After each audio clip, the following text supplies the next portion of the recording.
Bienvenidos a este nuevo webinar de EAE que lleva por título ¿Cómo analizan las entidades financieras a sus clientes? Bueno, pues las entidades financieras utilizan una metodología de análisis que se transmitirá en esta sesión. Se profundizará en cómo valoran los aspectos cualitativos de sus clientes y, sobre todo, también los aspectos cuantitativos, por supuesto. Se hará especial hincapié en los criterios de riesgos que tienen las entidades financieras.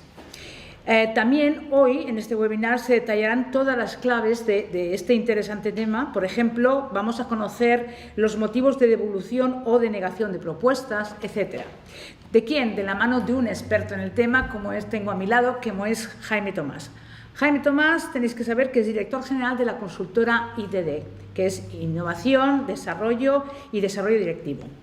Es economista por la Universidad de Barcelona y máster en Dirección y Administración de Empresas por la University of South California. Trabaja como consultor especializado en potenciación de negocio, es también experto en consultoría estratégica y dirige e imparte programas de habilidades directivas, habilidades personales y habilidades comerciales. Ahí es nada, ya veis de todo lo que es capaz de desarrollar. También desarrolla proyectos de cambio, transformación y clima humano con equipos directivos de varias empresas.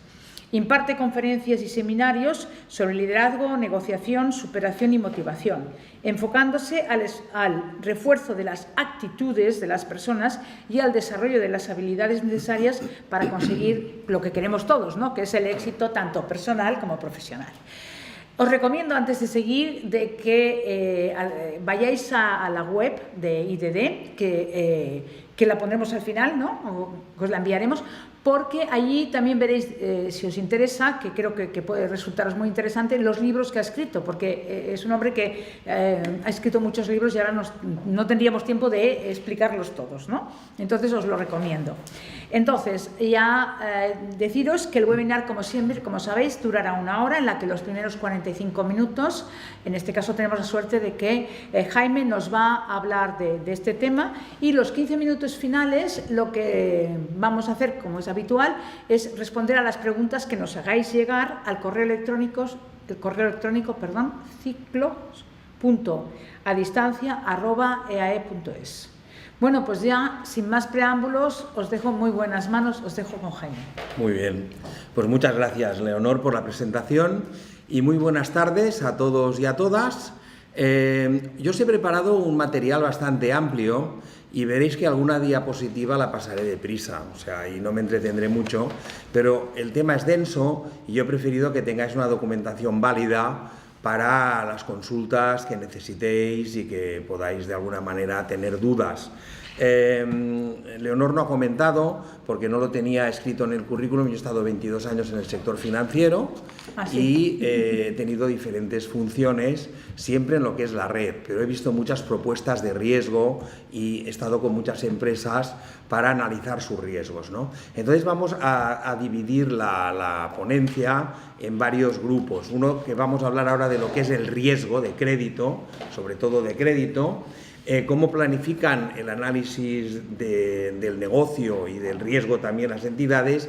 Veremos algunas herramientas de análisis cualitativo y veremos algunos ratios importantes del análisis de los estados financieros, para ver de alguna manera cuáles son los criterios de riesgos que utilizan las entidades y dónde se enfocan más en este sentido. Cuando hablamos de criterios de riesgos, bueno, el negocio bancario es simple, pero cada vez más difícil, porque la banca lo que hace es prestar dinero de sus clientes y lo que intenta pues es que este dinero se le devuelva con sus intereses incluido, pensando que hoy día hay unos márgenes muy estrechos, cosa que antes, en 2008 por ejemplo, que hubo la gran crisis, pues los márgenes eran mucho más amplios y lo que hacían era pues poder soportar más la morosidad. En estos momentos los márgenes son estrechos. Pensad que una visa mal concedida de 6.000 euros representa para la banca un esfuerzo comercial de captar 600.000 al Euribor más 1, que es lo que les daría 6.000 euros de margen, y más cuando estás prestando dinero que no es tuyo. Por tanto, existe una cierta rigurosidad en lo que es el criterio del riesgo. ¿Por dónde se centran las entidades financieras en la valoración de estos riesgos, pero sobre todo, como decíamos, en la seguridad. La seguridad viene definida por una de las primeras claves, que luego abundaré un poquito más, que es la capacidad de reembolso. ¿Por dónde mide la banca la capacidad de reembolso? También le llaman servicio de la deuda. Lo miden por el EBITDA generado o por el cash flow. Hay entidades que lo miran de una manera o lo miran de otra. También, de alguna forma, se centran para valorar la seguridad en la seriedad del empresario y de la empresa en sí. Cuando me refiero a seriedad es que tenga experiencias correctas, que no tenga pues impagados, que no haya impagado ella, que no tenga, pues de alguna forma salga en todo lo que sería el RAI, el ASNEF, todas estas herramientas de análisis, sobre todo de incidencias, ¿no? Y luego también ven y valoran las garantías. De esto ya entraré un poquito más a fondo.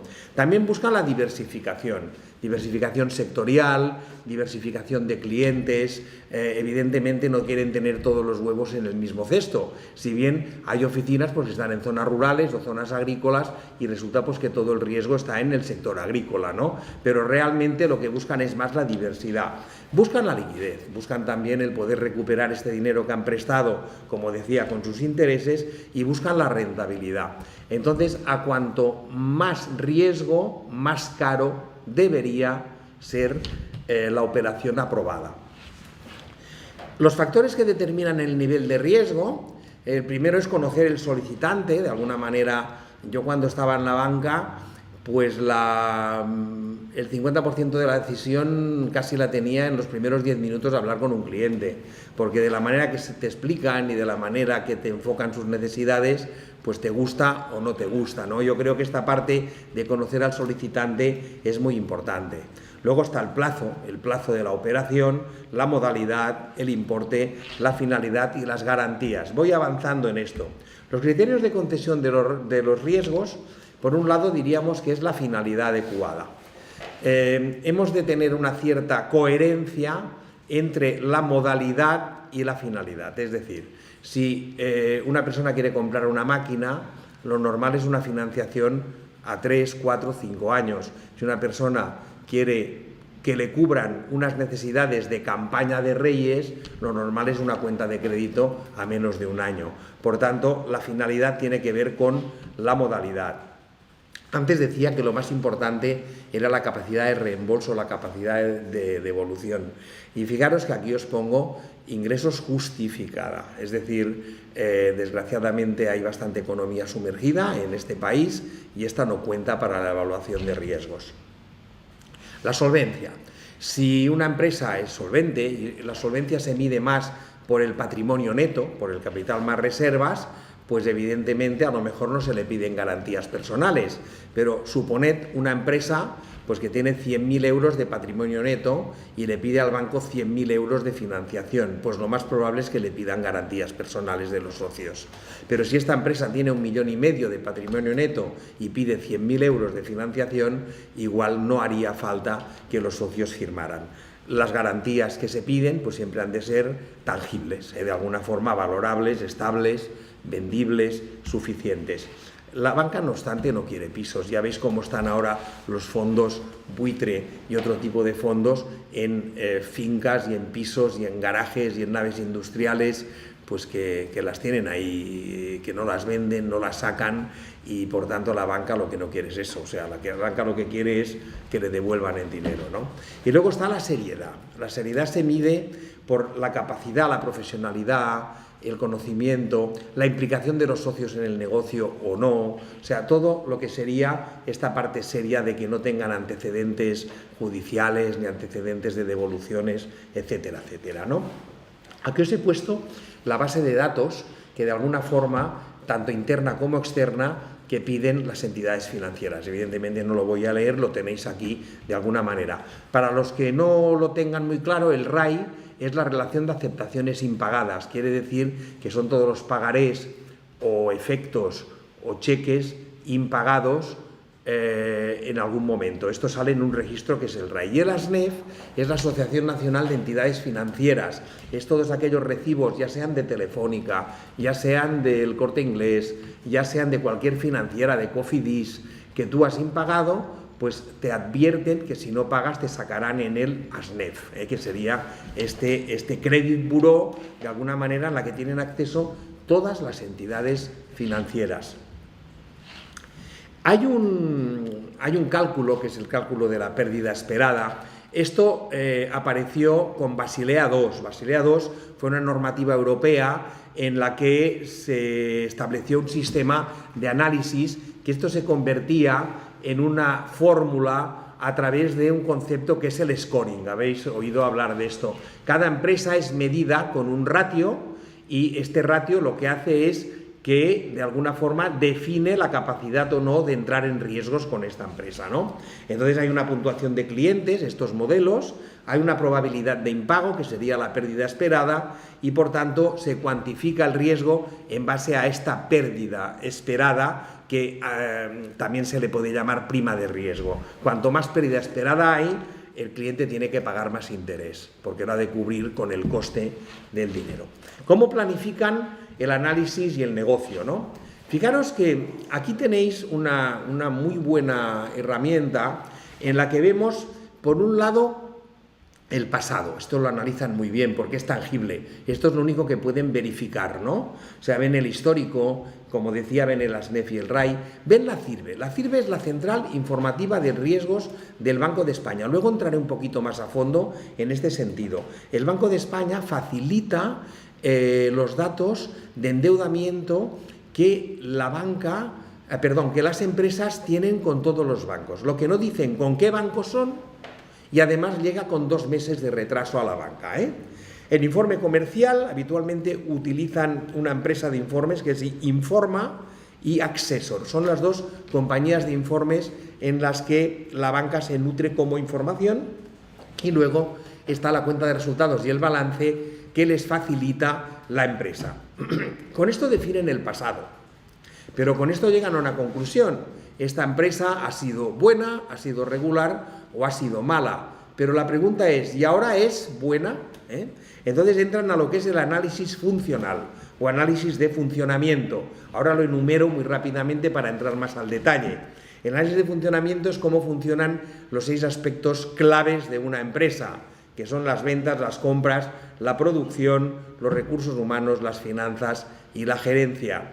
Si buscáis una similitud y pensáis en la cuenta de resultados, veréis que son los 6 conceptos claves de una cuenta de resultados. Una cuenta de resultados se definen las ventas, de aquí se quitan las compras, de aquí se quitan los gastos de producción o de explotación, se le quitan los gastos de personal, se le quitan los gastos financieros y queda un beneficio o una pérdida que diríamos que es la gestión gerencial.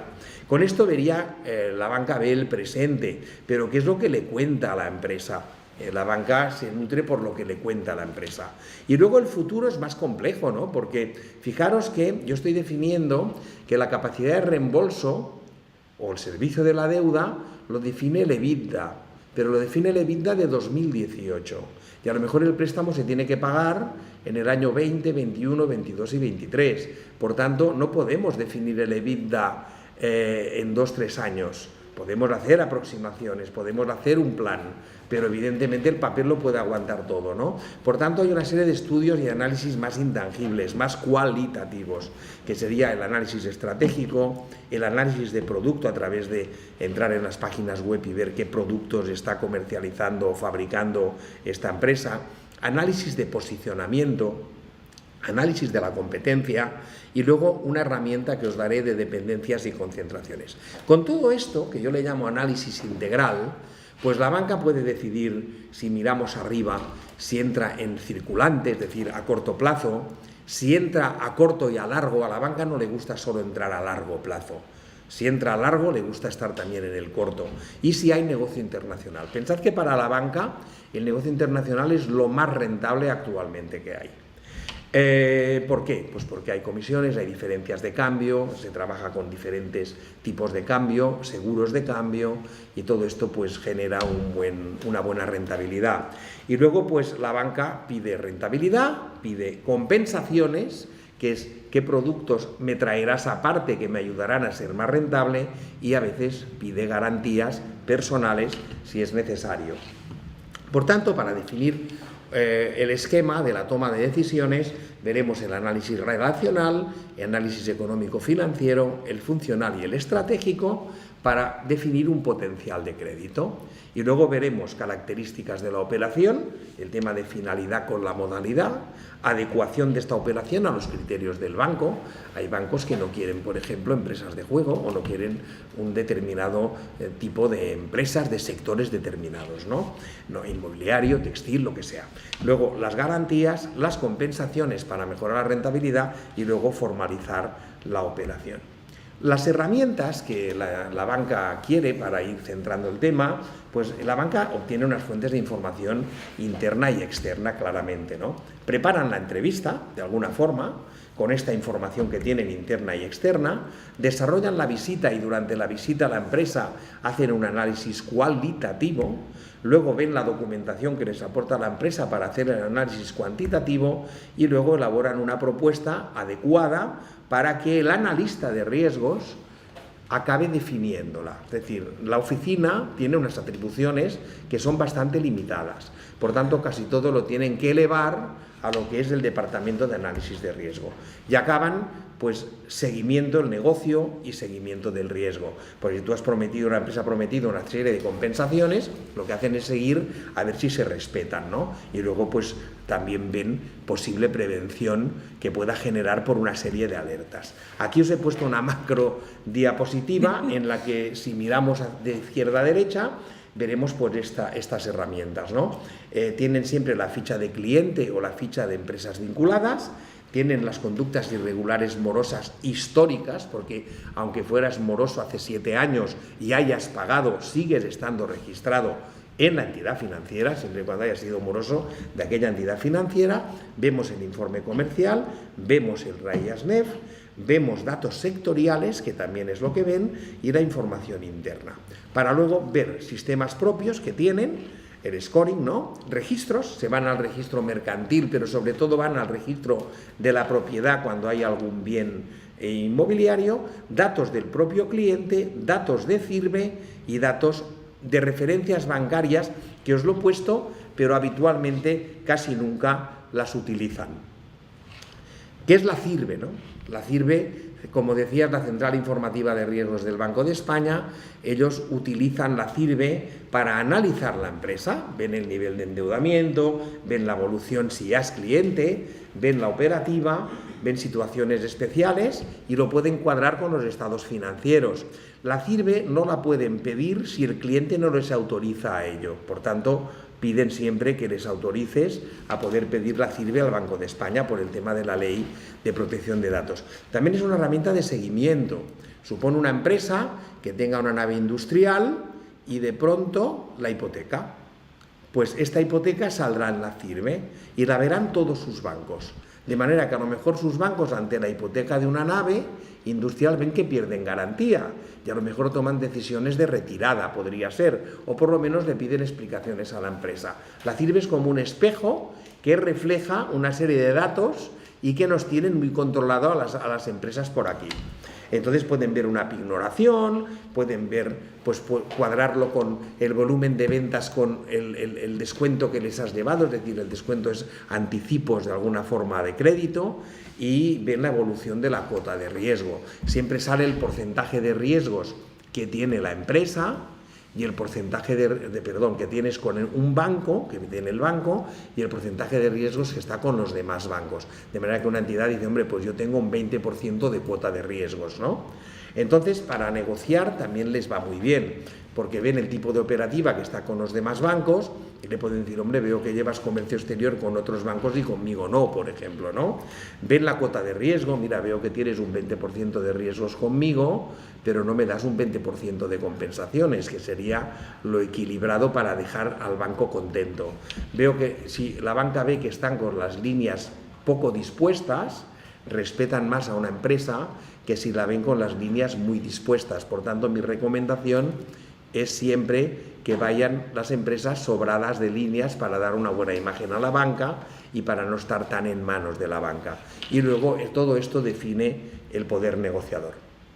Vamos a ir al análisis cualitativo y yo ya he empezado por el funcional, que era aquel que decía que se equilibraba con la cuenta de resultados, y el entorno comercial pues eran las ventas, como os he dicho, función comercial, y la banca pues siempre se pregunta el qué, cómo, dónde, cuándo y quién, ¿no? Que vende, cómo vende, dónde vende, cuándo vende y a quién vende, ¿no? En el tema de compras lo mismo. Que compra, dónde compra, cómo compra, cuándo compra y a quién compra. El tema de la producción, pues quieren ver las instalaciones y es muy normal que quieran ver el funcionamiento de las instalaciones, y es que se fabrica, pero si la empresa comercializa, pues también quieren ver las existencias, ¿no? Y entonces también vemos la parte más de recursos humanos, que no solo les interesa el número de trabajadores y el sistema contractual, sino también intentan valorar el clima humano. Pensad que yo, que me muevo por muchas empresas y muchas entidades financieras, veo a veces el clima humano de verdad, veo mucha desmotivación por ahí. Y esto, pues claro, cuanto más desmotivación hay en una compañía, menos competitividad. Y esto es algo que es muy intangible, pero que la banca también lo puede pulsar, ¿no? Este sería un punto a tener muy en cuenta. Luego vemos la parte financiera, con cuántos bancos trabaja, con cuáles, qué líneas tiene con ellos, y luego al final vemos la parte gerencial, ¿no? La parte gerencial es importante porque yo, si queréis, haremos un poco de reflexión, ¿no? A partir del 2008 muchas empresas dieron un paso hacia atrás, algunas pocas dieron un paso hacia adelante, que quiere decir que dieron dos, y muchos empresarios pusieron la cabeza en la arena que escampara el temporal, ¿no? Y ya llevamos 11 años que han pasado. Y a partir de aquí es importante ver cómo ha cambiado todo, ¿no? Los últimos 2 o 3 años ha cambiado la forma de dirigir, ha cambiado la forma de negociar, la forma de vender, el concepto del cliente, las exigencias del mismo, y todo esto hace que la banca intenta ver hacia dónde va esta empresa. Una empresa se ha de gestionar siempre con gafas de ver de lejos y gafas de ver de cerca. No puede gestionarse con unas solas gafas. Si tú solo gestionas la empresa con gafas de ver de cerca, eres muy bueno en el control de gestión, pero no es tan bueno en volar, en la estrategia, ¿no? Y si solo diriges con gafas de ver de lejos, pues lo que está es que se le pueden escapar cosas. Sí que es verdad que el gerente o el empresario no es Dios, y por tanto puede ser bueno en una de las dos cosas. Si es bueno en las dos, pues ya es perfecto, ¿no? Luego también se fija mucho en la empresa familiar y se fijan mucho en las terceras generaciones, ¿no? Tercera generación, pues bueno, hay que, de alguna manera, le temen un poquito más, ¿eh? El abuelo la ha creado con todo el esfuerzo, el padre la ha potenciado, y a lo mejor el hijo con el Ferrari ha roto los cristales, ¿no? Entonces hemos de vigilar. Hay empresas que con terceras y cuartas generaciones son mucho mejores que la primera y segunda, pero bueno, esto la banca lo tiene muy presente. También vemos, yo os pongo aquí la herramienta de Michael Porter, que probablemente la conoceréis, que sería el análisis sectorial, ¿no? Entonces hemos de ver, y esto es muy bueno para analizar empresas vosotros mismos, la propia empresa que tengáis o que gestionéis, es muy bueno para de alguna forma analizarla, ¿no? Porter habla de que primero hay que ver cómo me posiciono en mi mercado interno y cómo gano cuota y cómo soy competitivo y cómo gestiono mi rivalidad y competencia, para luego ver cómo negocia la empresa con proveedores y clientes, cuál es su poder negociador y cómo gestiona esto, para luego ver los productos sustitutivos que puedan aparecer, sobre todo en unos momentos en que hay empresas tecnológicas, hay empresas de servicios, y la competencia no duerme, y estamos en un mundo global en el que de alguna forma pueden venir una serie de productos que sustituyen, ¿no? Y luego, sobre todo, la amenaza de nuevos competidores. Estos competidores que aún no conocemos y que están en el mundo. Y esto pues es lo que aquí Porter llama o define que hay que poner barreras de entrada hacia los nuevos competidores. Yo también añadiría algo más: si no puedes luchar contra el enemigo, igual nos tendremos que asociar con él, ¿no? Hay veces que a lo mejor lo tendremos que comprar, si es que podemos, o dejar que nos compren, pero claramente hay una competencia importante que es una amenaza. Esto sería muy rápidamente la definición del análisis sectorial. Y la herramienta que os he dicho de análisis cualitativo, pues defino 15 temas, ¿no? Para que no se nos complique la asimilación, en estos 15 temas hay los 6 del funcional, ¿vale? Entonces, fijaros que aquí tan malo es una concentración como una dependencia. Esta herramienta lo que hace es que yo vea el futuro de una empresa Y entonces, poniendo alta, media o baja, yo le llamo el análisis de los puntos débiles a esta herramienta, ¿no? Y por un lado veo clientes, ¿no? Tiene muchos, tiene pocos, tiene una dependencia, no tiene una dependencia. Suponed que es un señor, una empresa de servicios que solo trabaja para Repsol, ¿no? Y bueno, y yo le preguntaré, ¿y el contrato cómo es? Y me dice anual renovable. Entonces, esta empresa no se le puede prestar a 3 años, se le tendrá que prestar a 1 año, de alguna forma. Es decir, paralelizar con el vencimiento del contrato, que esto sale en la columna de la derecha en dependencias contractuales también, ¿no? Por tanto, cuidado, la banca tiene mucho cuidado con concentración y dependencia de clientes, igual de proveedores. Con bancos, pues yo creo que hoy día una pyme ha de estar entre 4 y 5 bancos, porque hay 3 temores, diríamos. Un temor sigue habiéndolo en las fusiones, aún habrá más fusiones bancarias, por tanto un director financiero tiene esta preocupación. Otro temor está en dar una buena imagen en sirve, como os decía, cuanto más sobrado de líneas vas, además que te da armas y vas sobrado de líneas para negociar con los otros bancos, pues más prestigio tendrás. Y la otra es la renovación de las cuentas de crédito a 1 año, que si están dispuestas a tope, pues igual la banca pone problemas para la renovación y te puede subir el precio, te lo puede prestamizar sin que a ti te vaya bien que te lo prestamicen, ¿no? Por tanto, diríamos que bancos yo recomiendo entre 4 y 5. Recursos humanos ya lo hemos comentado. De producto, pues oye, el producto es clave para ver productos sustitutivos, posibles amenazas que puedan haber y cómo posiciona una empresa sus productos. Mercado es el sector. Tecnológicas son las instalaciones. Luego hay una serie de dependencias como la estacionalidad, ¿no? La estacionalidad no es un problema si regulas la plantilla a la estacionalidad, pero si tienes plantilla más o menos fija y la estacionalidad está en unos meses determinados, ahí tienes un problema de costes, ¿no? Improductivos, evidentemente. Funcionales es cuando una empresa, y sobre todo pasa mucho en las pymes, depende de una función no controlada por la gerencia, es decir, por un director comercial que si se va a la competencia les crea un problema grave, ¿no? Esto sería un tema que las dependencias funcionales siempre los socios, los empresarios han de amarrar esta situación. Gerenciales también estarían, ecológicas o medioambientales, jurídicas quiere decir que tengan situaciones jurídicas a favor, contractuales, fiscales y políticas. Cuando digo fiscales es dinero A, dinero B, y cuando digo políticas es que depende del color político que haya en aquel momento, tu negocio puede ir mejor o peor, sobre todo para las que trabajan para el sector público. Vayámonos muy rápidamente al análisis cuantitativo. En el análisis cuantitativo vemos que en la gestión de un balance vemos que hay una gestión de la estructura funcional. El activo no corriente lo define la gerencia, si compramos una nave o compramos una máquina. Las existencias lo define comercial y producción, en el sentido en que producción no puede fabricar más de lo que se vende y al revés, comercial no puede vender más de lo que se fabrica. Comercial decide los deudores, decide la gestión de clientes y el plazo de cobro, y financiera decide la gestión de la caja, ¿no? La gestión de la tesorería. Los accionistas definen el patrimonio neto, reparto dividendo o no lo reparto. El pasivo no corriente y el corriente lo define el área financiera, porque define cómo quiere financiarse, y las compras lo define también el pasivo corriente, lo define compras, en el sentido en que el jefe de compras define cómo quiere pagar al proveedor, ¿no? Si miráis 2 torres aquí, las 2 torres que yo le digo, activo y pasivo, yo siempre hago una pregunta que es ¿qué es lo que aporta más información de la empresa? Haceros esta pregunta. Yo, para conocer una empresa la veo desde el activo o desde el pasivo. Haceros esta pregunta y yo os la contesto rápidamente, ¿no? O sea, el activo define la actividad y el pasivo define la financiación de la actividad.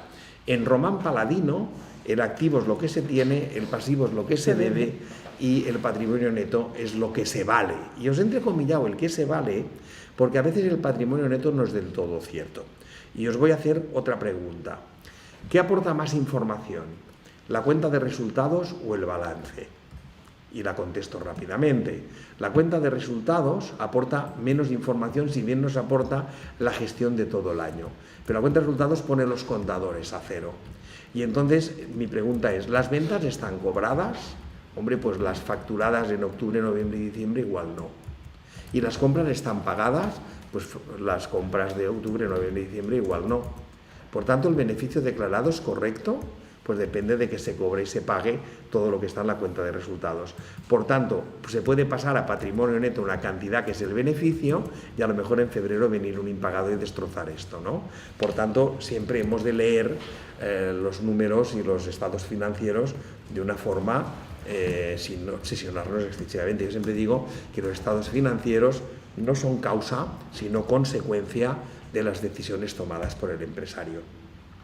Si nosotros vemos de alguna forma el activo no corriente, pues vemos el inmovilizado inmaterial, que es el intangible, vemos el inmovilizado material, tanto uno como el otro se amortizan, el inmovilizado inmaterial hasta 15 años, el inmovilizado material lo define, de alguna forma lo define el empresario, porque es a través de la vida útil del bien, y el inmovilizado material se amortiza todo excepto terrenos y bienes naturales.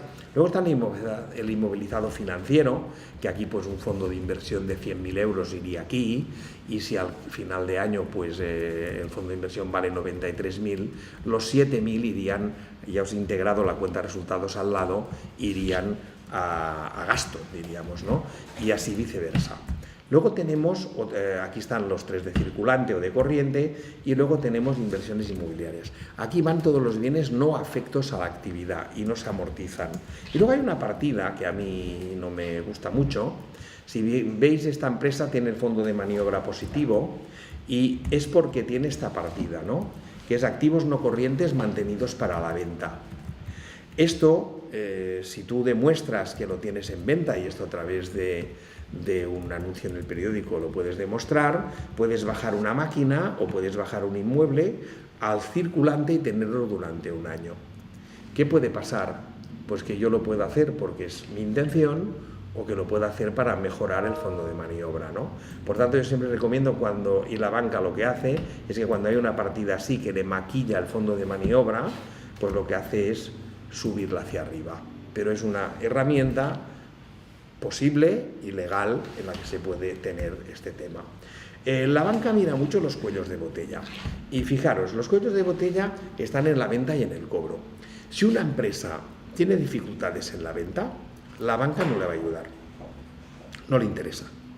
Que se busque un director de marketing, que busque nuevos mercados, que abra, a ver, si me viene una empresa que lo que va a hacer es abrir un mercado en el Magreb y abrir una delegación en Marruecos y ha cogido un socio y resulta que tiene 2 pedidos, yo creo que la banca puede estudiarlo. Pero si digo, mire, me van las cosas muy mal, no vendo bien, a ver si usted me da un crédito para salir del bache, pues la banca aquí no tiene que estar, ¿no? Sin embargo, cuando una empresa tiene dificultades en el cobro, porque pues de alguna manera pues cobra más tarde, ha entrado con grandes superficies que pagan muy tarde, o los clientes se retrasan, ahí está la banca, ahí sí que tiene que estar la banca financiando este circulante. Claro, una vez, si la empresa hace este círculo virtuoso de vendo, cobro, compro, vendo, cobro, compro, repercutirá en el resultado de su negocio. Aquí, si os fijáis, pues esto es una forma de crecer bien o mal, ¿no? Esta es una empresa de punto de partida. Os pregunto, ¿esta empresa fabrica o comercializa? Vosotros haceros estas preguntas. Pues hombre, pues esta empresa seguro que fabrica porque tiene la mitad de balance en inmovilizado y por tanto, pues lógicamente tiene instalaciones y tiene maquinaria. Pasa un año y ha crecido un 80%, pero si os fijáis, ha crecido mal. Es decir, el saldo de clientes es muy grande. El cuello de botella se le ha quedado en clientes. ¿Podemos ayudar o no aquí? Pues sí, aquí es donde podemos ayudar. La banca puede ayudar. Y crece así. Hombre, se le han estancado las existencias. Se ha de analizar por qué. Pero la banca aquí, su objetivo no es ayudar tanto. ¿Por qué? Pues porque se le ha disparado la partida de existencias contra la partida de clientes. Y si crece así, pues la banca le hace la ola, porque es un crecimiento fantástico y está funcionando estupendamente bien. Si nosotros vemos cuando incrementa el activo circulante, puede ser negativo porque hay un atasco en esta rueda, que decíamos, o positivo porque ha vendido más, como es esta cuarta columna del 2C, ¿no? Del año 2C. Si nosotros vemos que hay un decremento en el activo circulante, puede ser positivo porque la rueda es muy rápida, o puede ser negativo pues porque hace menos negocio. Vamos a hablar del fondo de maniobra y de la cuenta de resultados. ¿Qué es el fondo de maniobra? El fondo de maniobra es el equilibrio entre el activo corriente y el pasivo corriente. Bueno, pues oye, pues si tengo más activo corriente que pasivo corriente, perfecto. Y si no, pues el fondo de maniobra es negativo. Pero esto va por sectores, os explico el tema. Suponed que las existencias pues son vino Gran Reserva, que no saldrán 5 años, o jamones, que no saldrán en 2 y medio, o lubinas, que no saldrán en 2 años del mar, ¿no? Están existencias, y el plan general contable habla de 1 año aquí, no, el plan general contable aquí no lo dice bien. Es decir, el pasivo corriente se ha de pagar en 1 año, pero el activo corriente, tanto clientes como tesorería, hombre, lo normal es que se genere antes del año, pero las existencias depende de la actividad. Y por tanto hemos de tener muy en cuenta la actividad de cada empresa. Y la banca lo tiene muy en cuenta esto, ¿no? Decir, oye, ¿a qué se dedica? Vale, ¿cuánto tiempo de permanencia tienen estas existencias? Y si resulta que lo que yo tengo son pisos y plazas de garaje que no he podido sacar porque soy una empresa inmobiliaria, no puedo tener un crédito a 1 año. Tengo que tener un préstamo a más años, o el vino Gran Reserva, como os decía, o las lubinas, ¿no? Por tanto, las existencias regulan de alguna forma lo que es sobre todo el periodo de maduración. La banca ha de financiar al plazo en base a su periodo de maduración. Aquí, si os fijáis, este es el periodo de maduración de una empresa en la que vemos 30 días de existencia, 90 de clientes y 70 de proveedores. Pues esta empresa está en menos 50 días, necesita 50 días de financiación. ¿A corto o a largo? Pues el problema más gordo lo tienen clientes, por tanto probablemente sería a corto. Esta empresa, pues existencias 10 días, clientes 20 días, proveedores 180. Pues esta empresa no necesita la banca, le sobran 150 días de financiación y, por ejemplo, tú tienes una gran superficie que no tiene ni saldo de clientes, tiene existencias 10-15 días, porque la rotación es muy rápida, y tiene proveedores 180. Por tanto, una gran superficie en principio tiene su fondo de maniobra negativo, pero resulta que los proveedores pues cobrarán muy tarde y ellos generarán el dinero muy rápido. Por tanto, no necesitan en principio financiación del sector financiero. La banca también mide, por tanto, el plazo de existencias, que es existencias partido consumo. Consumo es existencia inicial más compras menos existencia final, lo multiplican por los días. Ellos tienen un sistema que les calcula automáticamente todo, ¿eh? El plazo medio de cobro, clientes partido ventas, y el plazo medio de pago, que es acreedores partido compras. Quiero añadir una cosa en el plazo de pago. Ninguna entidad financiera, ni en ningún libro, y yo he visto, por el momento, ya me corregiréis si no es así, que en el plazo de cobro se tenga en cuenta, aparte de las compras, las nóminas y los suministros. Pensemos que las nóminas también son unos proveedores de pedigrí que no se pueden esperar, que son de primera división y que el plazo de pago es 15 días. En promedio del mes, ¿no? Y los suministros, luz, agua, teléfono, a veces son partidas muy importantes, depende del sector, que tampoco están en el capítulo de compras, porque son gastos generales. Por tanto, yo os invito a que siempre que hagáis un análisis de este tipo, y la banca esto no lo hace demasiado, aunque cada vez está cayendo más en este tema tan elemental, pero que no ha caído, es que el plazo de pago no solo se miden las compras, sino que también se miden de alguna forma los suministros y las nóminas. Aquí tenéis la cuenta de resultados, en la que aquí veis el EBIT, veis el EBITDA, y la variación de existencias os las he quitado porque a veces las empresas maquillan mucho los balances con las existencias y por tanto a veces la banca las quita fuera para ver el resultado real del ejercicio. Vemos algún ratio más. Yo aquí tenéis una ficha muy interesante porque veis lo que es el balance, pero con todas las compensaciones y todos los productos que la banca cree que se pueden necesitar. Esta es una ficha de gestión muy interesante y yo creo que os puede, además es muy clara. Y luego la cuenta de resultados lo mismo. Veis exactamente productos que pueden casar con la cuenta de resultados. Luego un tema a tener en cuenta que mide muy bien la banca, y esto es un tema que las empresas no lo tienen muy claro, es el ratio gasto financiero sobre deuda media bancaria. La buena es sobre deuda media CIRBE, pero sirve de un año. Quiere decir que si es una relación nueva con el cliente, con la empresa, pues no tienen todavía la CIRBE de un año, lógicamente. Entonces ven, gastos financieros sobre deuda bancaria. Imaginaros que en gastos financieros hay 1 millón de euros. Imaginaros que en deuda bancaria hay 10 millones de euros. Esta empresa está pagando un 10%. Por tanto, aquí la banca empieza pues, a ponerse un poco nerviosa, porque aquí puede ver que los bancos le cobran caro, pero sobre todo que pueden haber impagados, pueden haber descubiertos, pueden haber una serie de comisiones y de gastos que lo que hace es demostrar que esta empresa no está funcionando demasiado bien. Al revés sería pues, que tenga 10 millones de gastos financieros y solo, pues, no sé, 3.000 euros de gastos financieros y 2 millones de riesgo. Pues imagínate qué maravilla de empresa, ¿no? El ratio, ya para acabar, diríamos que el ratio de endeudamiento es un ratio que controlan muchísimo, que es qué ponen los socios y qué ponen los demás, patrimonio neto, partido pasivo, y lo ideal que la banca ve es que como mínimo haya un 25% sería el ratio recomendado, ¿no? También es importante ver la calidad del pasivo. Cuanto a más largo plazo, mejor, en este sentido, porque hay menos exigibilidad. Luego aquí tenéis el ratio de solvencia y de liquidez, con lo recomendado que ellos miden, y luego tenéis el ROE y el ROA. El ROE es la rentabilidad para el accionista, que es beneficio neto partido patrimonio neto, es decir, ¿qué rentabilidad tiene que dar? Hombre, lo más alta posible para que el accionista esté contento. Y el ROA es la rentabilidad del negocio, beneficio antes de intereses e impuestos partido el activo total. Aquí tenemos el EBITDA, la fórmula del EBITDA, beneficio neto más amortizaciones, más gastos financieros, más impuestos. Y luego os he puesto aquí, esto ya lo leeréis, pero motivos de devolución o denegación de propuestas. Esto es una estadística que hemos hecho en la empresa en la que yo formo parte, en la que, hablando con varios bancos, nos decían el motivo de por qué Riesgos devuelve las propuestas a la oficina. Y aquí lo tenéis, no lo voy a leer porque a veces es por la calidad o la cantidad de la información, que a veces es la propia empresa que no quiere dar mucha información, y si no da mucha información hay menos calidad en la misma, y luego los criterios de riesgo que a veces pues fallan ahí, ¿no?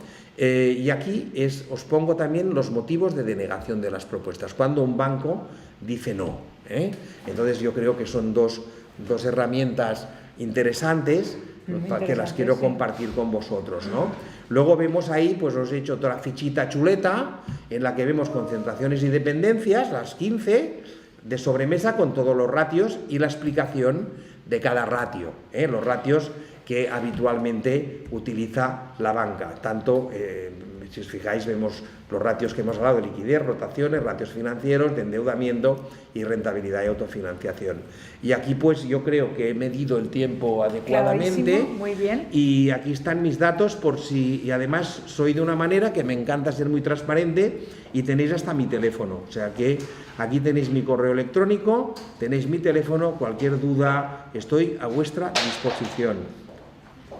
Muy bien, bueno, pues muchísimas gracias, porque la verdad es que en este corto espacio, porque al final 45 minutos es un corto espacio, has desarrollado con total detalle y muy excelente para mi estructura todo un tema bastante crítico y hoy en día interesante, o sea que muchas gracias. Gracias a ti. La prueba del interés ha sido que ya tenemos preguntas, ya nos han llegado preguntas, y entonces que otras veces a veces que os cuesta más de enviarnos, pero esta vez ya han llegado. Vamos a ver, tenemos aquí a Fermín que nos dice: buenas tardes y gracias por este seminario.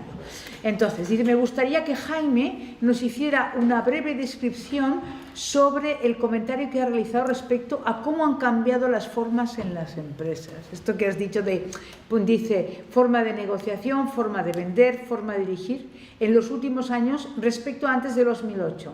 Era precrisis.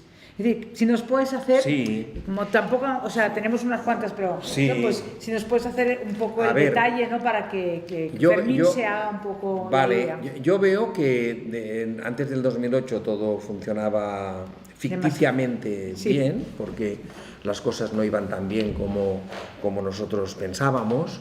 En 2008 tuvimos ahí un disgusto que estornudaron en Estados Unidos y nos constipamos aquí y en toda Europa.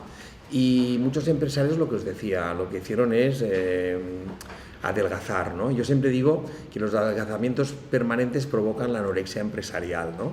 Entonces muchas empresas se quedaron anoréxicas. Y lo que pasó es que cuando hicieron regulaciones de empleo, pues lo que hicieron es que muchas personas se fueron a la competencia y a veces no regulaban empleo con los menos eficientes, sino con los más baratos. Y este era un tema que yo he visto, gente que está en otras empresas y son buenísimos. Y dices, ¿por qué te fuiste? Bueno, porque hubo una regulación de empleo, ¿no?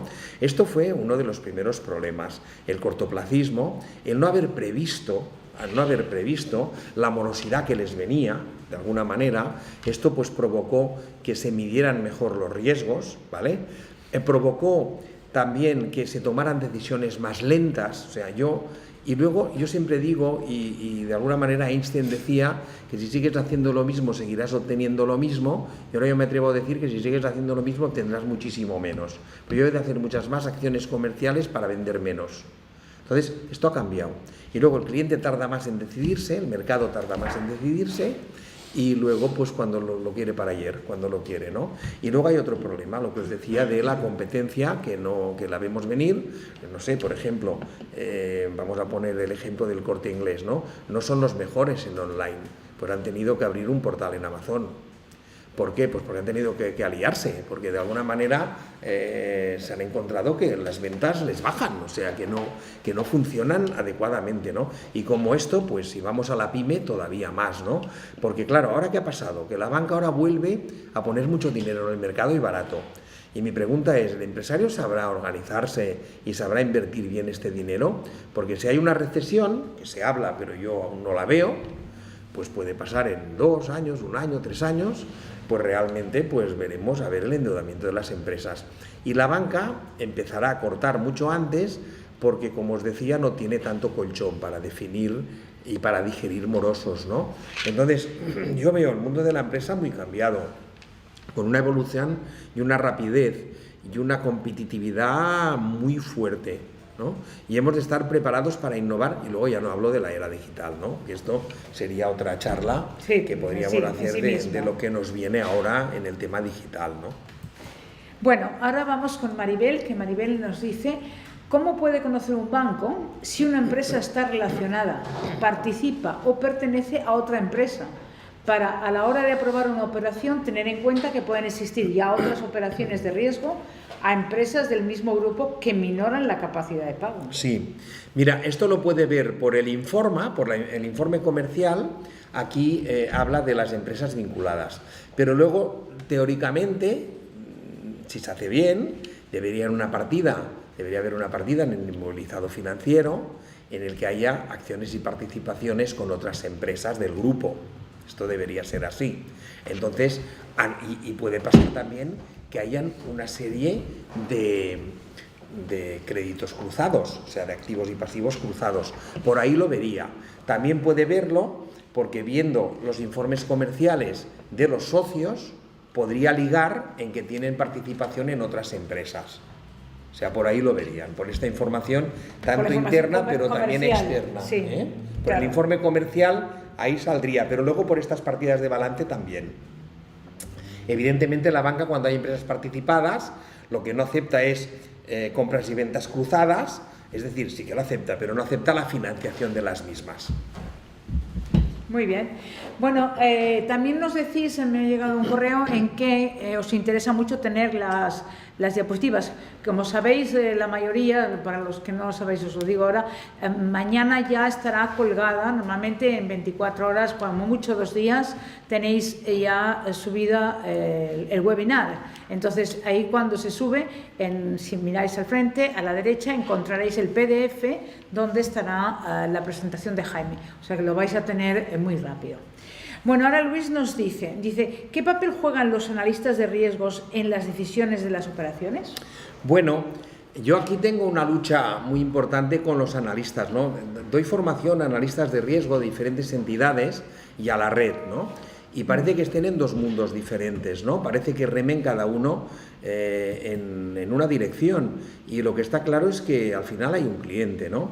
Entonces yo siempre les digo a los analistas de riesgos que si analizan las operaciones en base a lo que les diga el scoring, no hacen falta, pueden ser sustituidos por gente que cobre menos o por la propia máquina que la tengan las oficinas, ¿no? Por tanto, los analistas juegan un papel importante. La banca ahí ha de avanzar mucho y ha de hacer cambios. Ha de tener analistas con más, no diré poder de decisión, sino con más criterio sectorial.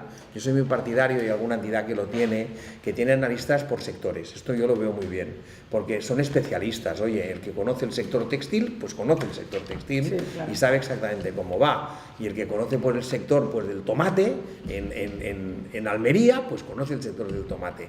Pero realmente esto es en pocas entidades. Entonces el analista es una persona necesaria, pero que debe aportar valor, debe generar alternativas. Yo, por ejemplo, a los analistas siempre les comento, oye, mira, si una operación a 3 años que te pida una oficina no genera suficiente EBITDA, es decir, no genera suficiente capacidad de pago, apruébala a 4 años o a 5. Si es la misma incertidumbre a 3 años que a 5, si yo no me atrevería a hacer un plan estratégico a más de 2 años hoy y dispuesto a cambiar el año que viene. Claro. Entonces, para mí es tanta incertidumbre 3 años que 5. Y entonces a veces este paso que se debería dar no se da. Y yo encuentro que ahí hay mucho que avanzar en este sentido. Bueno, pues tenemos a José que nos dice, buenas tardes, y dice, a tu parecer, o sea, en este caso al parecer del ponente, hoy en día es más importante el análisis cualitativo o el cuantitativo. Vale. Yo, para mí y para los criterios que utiliza el director o el gestor del banco, debería ser el cualitativo, porque el cualitativo es lo que aporta la oficina. Es decir, cuando la oficina va a ver al cliente, le da números, y estos números ya los pone en el expediente, pero ha de explicar lo que ha visto, y ha de explicar lo que ha hablado, y ha de explicar lo que ha negociado. Y esto es la parte cualitativa. La parte cuantitativa, desgraciadamente, en el scoring, tiene un valor de casi un 80%. La cuantitativa, los estados financieros. Para mí esto es otro problema que hay. Y la parte cualitativa solo hay un 20%. Y de la cualitativa no es todo lo que explica la oficina, sino que también hay datos históricos del sector y de la empresa. Por tanto, diríamos que para hacer una propuesta el director necesita obtener datos cualitativos y saberlos exponer y explicarlos muy bien, y el empresario le ha de ayudar a que haga una buena propuesta, pero luego los sistemas de análisis se centran mucho más en el cuantitativo, pensando que el cuantitativo es la foto de un mes, el balance es la foto de un mes, de un día de un mes, de diciembre habitualmente, o febrero, una gran superficie, después de las rebajas, pero realmente la foto de un mes puede estar movida. O sea, yo, por ejemplo, mi empresa, que se dedica a la formación, pues noviembre tenemos mejor balance que diciembre, entre otras cosas porque en diciembre casi no hacemos cursos, porque es un mes que solo hay una semana o semana y media de vida útil, claro, diríamos. Sin embargo, noviembre es un muy buen mes, ¿no? Y yo presento números en diciembre, pues será peor mi balance de diciembre que el de noviembre. Y con esto hacen todo este análisis y basan el 80% en la decisión. Por tanto, el quanti más para decidir, el quali más para exponer en la propuesta y convencer al analista de riesgos. Bueno, ya vamos con la última pregunta porque nos estamos ya comiendo en los últimos minutos ya, y nos dice Leticia, dice, ¿una persona física o jurídica puede acceder a su CIRBE? ¿Qué hemos visto? Sí. ¿Y qué verá en esa información? Vale, cualquiera de nosotros, seas empresa o seas particular, puedes ir al Banco de España, personarte o solicitarlo a través de su web y te enviarán la CIRBE tuya o de tu empresa. En esta CIRBE salen muchos más datos que les da a la banca. Es decir, antes, si os acordáis, he dicho que en la CIRBE salen los riesgos bancarios, salen a corto y salen a largo, y salen el que tiene el banco A, que es el que ha pedido la CIRBE, y el total que tiene con los demás. En la CIRBE que tú solicitas, te dice entidad por entidad, el nombre de cada entidad y qué tienes con cada entidad. Yo recomiendo a todas las empresas que pidan la CIRBE como mínimo una vez al año para cuadrarla, porque hay veces que hay entidades que no dan de baja créditos que igual ya han vencido, sobre todo avales, no dan de baja avales que ya han vencido. Y entonces tienes una CIRBE más cargada que lo que realmente es. Y por tanto es bueno sacarte la CIRBE y ver exactamente con cada entidad qué es lo que te declara. Y entonces controlarlo con el banco, decir, oye, déjame ver mi CIRBE, que quiero cuadrarla con la que he pedido en el Banco de España. Y luego, esto a nivel de la CIRBE. Y luego también recomiendo a las empresas pedirse el informe comercial en Informa, para ver que realmente todos los datos que salen allí coincidan con la realidad de la empresa. Muy bien, pues ya hemos finalizado el webinar de hoy. Nos despedimos dándoos las gracias tanto por los que estáis ahí, ¿no? Y también dando las gracias por todas las preguntas que hemos recibido. Pues nada, hasta pronto. Os esperamos en el próximo webinar. Muchas gracias, que vaya bien. Adiós.